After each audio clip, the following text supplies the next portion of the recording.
In the peaceful town of Pinebrook, Vermont, where crime is rare and neighbors feel like family, the disappearance of a beloved nurse sent shockwaves through the tight-knit community. On a rainy Tuesday evening, Emily Hart, 37, failed to show up for her night shift at Pinebrook General Hospital. Within hours, her co-workers, friends, and neighbors were asking the same question. Where is Emily Hart? Emily was more than just a nurse, she was the beating heart of Pinebrook. Known for her gentle bedside manner and comforting presence, she'd spent 12 years caring for patients of all ages. She lived alone with her loyal dog Murphy, volunteered at the food pantry on weekends, and rarely missed a church service. To those who knew her, Emily was quiet, kind, and dependable. No one imagined she had secrets. When police arrived at her home, the front door was locked. Murphy was found inside, unharmed. Emily's phone, purse, and keys were in the kitchen. Her car was still in the driveway. There were no signs of forced entry. No struggle. No note. It was as if she had simply vanished. The community rallied to search the woods. Flyers were posted. A hotline was set up. But days turned into weeks with no leads. At first, detectives considered the possibility of a random abduction. Pinebrook's location near a major highway meant transient traffic. Anyone could have passed through town unnoticed. Tips came in about suspicious vehicles, but nothing stuck. Then, investigators dug deeper into Emily's digital life, and everything changed. Emily had recently been involved in a secret affair with Dr. James Rowe, a married surgeon at the same hospital.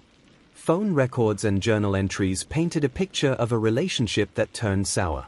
According to her private diary, Emily had ended things months ago. But she had hinted at something more, that she was scared and that she knew too much.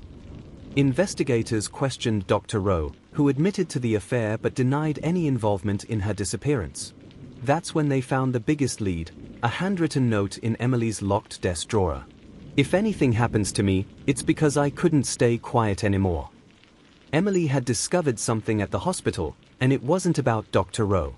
She had been gathering evidence on Danielle "Danny" Corbin, her closest friend and fellow nurse, who had been diverting opioids and altering patient records for over a year. Emily had kept quiet until she couldn't anymore.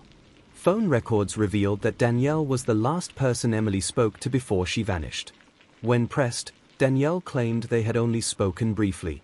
But security footage from a nearby gas station showed Emily's car leaving town the night she disappeared, with Danielle's car following behind. Confronted with the evidence, Danielle confessed. She admitted Emily came to her house that night to warn her, either turn herself in or she'd go to the board. An argument broke out. In Danielle's words, it got out of control. She claimed it was an accident. A push. A fall. In a panic, Danielle drove Emily's body out to the forest and buried her beneath loose pine brush near a hiking trail. Emily's remains were recovered 3 days later. The town of Pinebrook was devastated.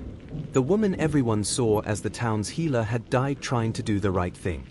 The betrayal, from a friend she trusted like family, left the community shaken. Danielle Corbin was sentenced to 22 years in prison for manslaughter and evidence tampering.